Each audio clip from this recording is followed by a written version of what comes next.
जय हिंद विद्यार्थी मित्रांनो, पोलीस भरती प्रक्रियेला मिळाला मुहूर्त. आजपासून सुरुवात. 2022 पासून ते 25पर्यंत वयोमर्यादा संपलेल्या उमेदवारांनाही विशेष संधी. संपूर्ण माहिती बघूया. 15,000 पेक्षा जास्त पदांची ही मोठी भरती प्रक्रिया राबवली जात असल्याने उमेदवारांचे समाधान. महाराष्ट्र पोलीस दलामध्ये 15,000 पेक्षा जास्त पोलीस पदांची भरती प्रक्रिया आजपासून 29 ऑक्टोबर सुरू होत आहे. यामध्ये पोलीस शिपाई, पोलीस शिपाई चालक, बॅट्समन, कारागृह शिपाई आणि SRPF या पदांचा समावेश आहे. याबाबत पोलीस भरतीच्या संकेतस्थळावर माहिती प्रसिद्ध करण्यात आली आहे.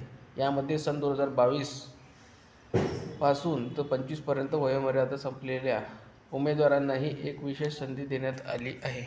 गेल्या वर्षी 18,000 पेक्षा जास्त पदांची भरती प्रक्रिया पार पडली होती.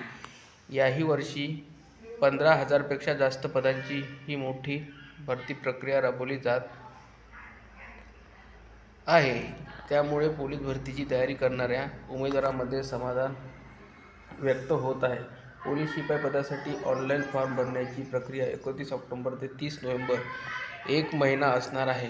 यापूर्वी 2 ऑक्टोबरला विजयादशमीच्या मुहूर्तावर महाराष्ट्र पोलीस भरती पोर्टलवर 7 ऑक्टोबरपासून भरती प्रक्रिया जाहीर करण्यात आली होती. मात्र अचानक हा मजकूर पोर्टलवरून हटविण्यात आला. त्यामुळे विद्यार्थी संभ्रमात गेल्याबाबत लोकमतने वृत्त प्रसिद्ध केले होते. अखेर या वृत्ताची दखल घेत पुन्हा पोलीस भरती जाहीर करण्यात आली आहे. पोलीस शिपाई पदासाठी होणाऱ्या या भरती प्रक्रियेमध्ये प्रथम 50 गुणांची शारीरिक चाचणी परीक्षा घेतली जाणार आहे. त्यानंतर 100 गुणांची लेखी परीक्षा घेतली जाणार आहे. शारीरिक चाचणीमध्ये किमान 50% गुण मिळवणारे उमेदवार एकास 10 प्रमाणात 100 गुणांच्या लेखी परीक्षेसाठी पात्र असणार आहे.